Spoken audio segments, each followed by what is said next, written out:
अच्छा, साथ ही साथ आपको ज़रा ये भी बता दें कि लाहौर से हमारे पास एक बड़ी अफसोसनाक खबर है और कल पूरा दिन वो सोशल मीडिया पर भी गर्दिश करती है। लाहौर में भाटी गेट के करीब गुज़िश्ता शाम मैन होल में गिरने वाली खातून की लाश निकल आई। अब ये खातून बच्ची समेत मैन होल में गिरी थी, लेकिन उस बच्ची की तलाश अभी तक, उसके लिए सर्च ऑपरेशन जारी है। तो इसी हवाले से हम अपडेट भी लेंगे अपने नुमाइंदे से। लेकिन ये बड़ा अफसोसनाक वाक़या है और वो जो खातून थी, बताया जा रहा है लवाहिकीन की जानिब से कि वो दाता दरबार आई थी हाज़िरी के लिए, और उसके बाद फिर वो रात का टाइम था, वो रिक्शे पे कहीं वो आगे पीछे कुछ इंसिडेंट हुआ। ये बताया गया था कि बस वो रिक्शे से उतरी हैं, उसके बाद ये नाला था, इसको हम गटर तो नहीं कह सकते जिसका मैन होल खुला, उसका पूरा कवर नहीं था और खातून की उम्र 23 साल बताई जा रही है। जो बच्ची उनके साथ थी वो 10 माह की बताई जा रही है। तो रात गए ये तलाश का सिलसिला जारी रहा। ये तस्वीर है, आप देख लें माँ और बेटी की। अभी तक नहीं मालूम हो सका है, लेकिन ये बड़ी गफलत हुई। क्या वहाँ पर रोशनी का इंतज़ाम नहीं था, क्या इस जगह पर वो था, ये बड़ा जानना ज़रूरी है कि कैसे ये वाक़या पेश आया। और ज़ाहिर है एक इंसानी जान है, माँ बेटी, तलाश किस तरह की गई ये जानना भी बहुत ज़रूरी है, क्योंकि वहाँ पर हम देखते हैं जी 1112 या बाकी जो इदारे काफ़ी मुतहरिक हैं, लेकिन उनको क्या इसमें कोई कामयाबी मिली कि नहीं। बाबर खान हमारे नुमाइंदे साथ हैं, उनसे जानते हैं। बाबर, सबसे पहले तो बताइएगा ये वाकया पेश कैसे आया। कुछ लोग कह रहे हैं जी खातून रिक्शे से उतरी तो एकदम से वो नाला खुला हुआ था और उसमें गिर गई और बच्ची भी उनके हमरा थी। देखिए, ये इंतहाई अफसोसनाक वाकया है और इस पर गफलत भी है इंतजामिया की। ये वाकया दाता दरबार के बिल्कुल सामने एक परिंदा मार्केट है जिसे कुछ अर्सा कबल डिमोलिश किया गया था।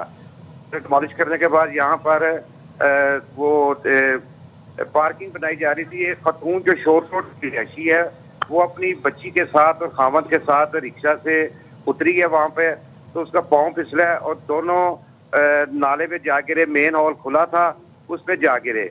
जिसके बाद उसका जो खामंद है और रिक्शा जो चिंची रिक्शा का ड्राइवर है उन्होंने शोर मचाया। पुलिस मौके पर पहुंची। पुलिस की बेइज्जती भाटी गेट पुलिस की कि उन्होंने कहा कि तुम ड्रामा कर रहे हो, ये ऐसा वाकया नहीं हुआ।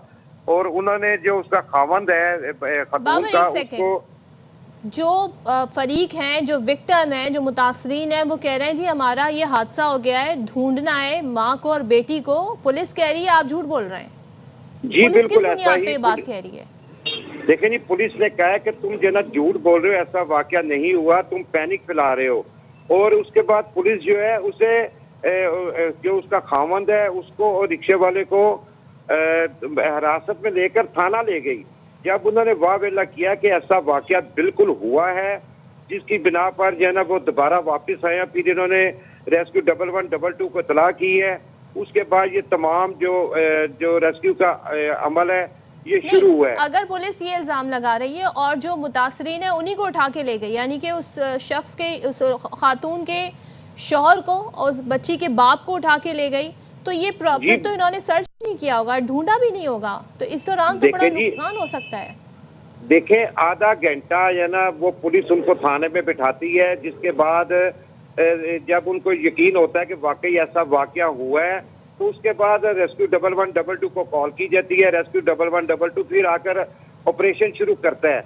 अगर पुलिस जो है पुलिस उसी वक्त ऑपरेशन शुरू करा देती तो मे बी ये डेड बॉडीज या जिंदा हालत में मिल जाती। सादिया जो साजिद है खतून, उसकी डेड बॉडी मिल गई, लेकिन उसकी 9 माह की जो बेटी है रिदा फातिमा, उसकी डेड बॉडी नहीं मिली। 3 मुकामात पर बाबर ये बताएगा कि जो 24 साल सादिया हैं उनकी लाश फिर कहाँ से मिली, और दूसरा ये बताएगा कि अब किसके ऊपर जिम्मेदारी आयद होती है। कौन पुलिस अफसरान थे जिन्होंने इनकार किया, जिन्होंने कहा कि नहीं आप पैनिक फैलाने की कोशिश कर रहे हैं। जिम्मेदारी का तयन अब कैसे किया जाएगा? देखिए जी, जो खतून की लाश है, खतून की लाश भाटी गेट जहाँ पर वाकया हुआ है वहाँ से तकरीबन 4 किलोमीटर दूर जहाँ पर नाला जाके, नाले में ये तमाम जो गटर का पानी है वहाँ गिरता है आउटफॉल रोड। आउटफॉल रोड से सादिया साजिद की लाश जो मिली है, लेकिन 9 माह की जो मासूम बच्ची है रिदा फातिमा, उसकी डेड बॉडी अभी तक नहीं मिली और ये ऑपरेशन किया जा रहा है। जहाँ तक तयन किया जाए कि किसकी जिम्मेदारी है, ये तमाम जिम्मेदारी SHO भाटी गेट की है। उसने ये नेग्लिजेंसी उसकी सामने आई है, लेकिन इस पर भी अभी तक कोई कार्रवाई नहीं की गई। DIG ऑपरेशन मौका पर पहुंचे थे, उन्होंने कहा कमेटी बना दी गई है, तहकीकात की जाएंगी कि इस पे किसकी गफलत पाई जाती है। और ताहम वजीर आला पंजाब जो है उन्होंने भी नोटिस लिया है और जो टीपा के अफसरान हैं और वासा के अफसरान हैं उनको मुअत्तल किया, लेकिन इस वाक़या का अभी तक मुकदमा दर्ज नहीं हुआ। सर्च ऑपरेशन किया जा रहा है, 3 मुकामात पर सर्च ऑपरेशन किया जा रहा है। बाबर, आप मुझे बताएं ना, जिस तरीके से इस केस को हैंडल किया गया, हो सकता है इस खातून की जान, इस बच्ची की जान बचा ली जाती अगर पुलिस फौरन कंप्लेन पर एक्शन दिखाती और उस शख्स को जिसके घर से 2 लाशें ही कहूँगी उठ गई हैं, उसको थाने में बिठा के उसी को मौरूद इल्ज़ाम ठहरा रही है कि आप झूठ बोल रहे हैं। जब इस तरह का रवैया होगा तो फिर कैसे एफआईआर कटेगी, किसकी मदयत में एफआईआर कटेगी? इस वक्त आप मुझे बताइएगा, जो मुतासरा फैमिली है अब उनका क्या मौक़िफ़ है? देखिए जी, मुतासरा फैमिली तो अब इस वक्त सर्च ऑपरेशन जो है रेस्क्यू 1112 कर रही है, उनके साथ ही है। वो परेशान है कि एक डेड बॉडी तो मिल गई है और मासूम बच्ची की लाश भी मिल जाए, लेकिन जहाँ तक ये मामला है पर्चा देखना पड़ेगा कि पुलिस अपनी मदयत में दर्ज करती है या कि जो मुतासरा फैमिली का सरबराह है, जो खतून का खावंद है, वो पर्चा दर्ज करवाता है। लेकिन ताहम अभी तक मुकदमा दर्ज नहीं हुआ और ना ही कोई ऐसे चांसेस हैं मुकदमा दर्ज होने के। देखिए, अगर मुकदमा दर्ज करना होता है, जहां वासा टीपा के अफसरान को वज़ीर आला पंजाब ने फौरी तौर पर मुअत्तल किया है, तो ये जो SHO है, SHO को भी मुअत्तल किया जा सकता था, उसके खिलाफ भी कार्रवाई हो सकती थी।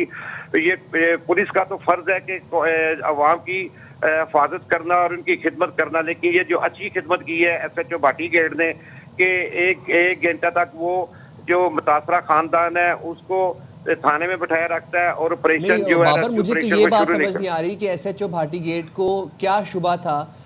एक शख्स अगर रो रहा है और रो के बाद बता रहा है कि मेरी 10 माह की बेटी और मेरी 23-24 साल मेरी जो बीवी है वो एक नाले में गिर गई है, तो SHO भाटी गेट को इसमें क्या मुजायका नजर आ रहा था कि वो इसके ऊपर फौरी इकदाम करते, वहाँ इलाके को कार्डन ऑफ करते, 1122 को फौरन बुलाते वहाँ पर, तो उन्होंने तो करने भी नहीं थे ना, उन्होंने खुद कौन सा निकालना था? एग्जैक्टली, उन्होंने तो इन्फोर्समेंट करवानी थी। देखिए जी, उसको तो पहले शक ये था कि शायद इसने अपनी बीवी और बेटी को धक्का देकर मारा है, कत्ल किया है। पहले तो उसी पे शक आ गया ना, क्योंकि शक तो फौरी तौर पे घर से शुरू होता है पुलिस का, और पुलिस ने यानी कि ना पुलिस को ये शक था कि शायद इस शख्स ने अपनी बीवी बच्चे को मेन हॉल में धक्का देकर मारा है, जिसकी बिना पर वो उसे हिरासत में लेकर थाने में ले गए। लेकिन ये नहीं किया कि अगर उसने फेंका भी था तो आप सर्च ऑपरेशन तो शुरू करवाते, उसको हो सकता है वो जिंदा हालत में मिल जाते। हमें तो ये बताया गया है कि जी कैमरास लगे, इवन के अगर मैन हॉल पे कवर नहीं होगा तो वज़ीर आला पंजाब ने कहा था उसके लिए भी बाकायदा अलग से कैमरास लगाए जाएंगे। यहाँ से कोई CCTV फुटेज मिल सकती है जिससे सारी सिचुएशन सामने आ सकती है कि एक्चुअली हुआ क्या? देखिए जी, CCTV फुटेज अभी तक तो नहीं मिली, क्योंकि यहाँ पर पहले एक बहुत बड़ी मार्केट थी, परिंदा मार्केट के नाम से मशहूर थी, जो कि गवर्नमेंट ने इसको डिमोलिश करवा दिया था, बिल्कुल मुकम्मल तौर पर क्लियर करवा दिया था। जब ये परिंदा मार्केट थी उस वक्त तो CCTV कैमरे लगे हुए थे, लेकिन अब यहाँ पर ये खुला एक मैदान है, कंस्ट्रक्शन का काम यहाँ पर जारी है। लेकिन पुलिस जो है तमाम शवाहिद इकट्ठे कर रही है। अब देखना यह है कि कार्रवाई क्या की जाती है SHO के खिलाफ, टीपा अफसरान के खिलाफ, वासा अफसरान के खिलाफ क्या कार्रवाई अमल में आती है। अभी तक वाले अफसरान और ठेकेदारों के खिलाफ क्या कार्रवाई की जाती है हम देखेंगे, आपसे फॉलो अप भी लेते रहेंगे बाबर। लेकिन मैं परेशान इस बात के ऊपर हूँ कि सेफ सिटी मौजूद है, मैन होल कैम्स का प्रोजेक्ट आपने इनिशिएट किया, और अगर घंटा घंटा पुलिस अफसरान को शक व शुबा ही दूर करने में लग जाएगा तो फिर स्पीडी जस्टिस कैसे होगा, सर्च ऑपरेशन, वहाँ पर रिकवरी ऑपरेशन कैसे होता कि अगर SHO भाटी गेट 1 घंटा यही सोच रहे थे कि ये वाकया हुआ भी है कि नहीं हुआ और शक दूर कर रहे थे। नहीं, और सवाल ये है कि अगर शक भी था तो पहले तो अब जान बचाना जो है वो रेस्क्यू का अमल होना बहुत ज़रूरी था।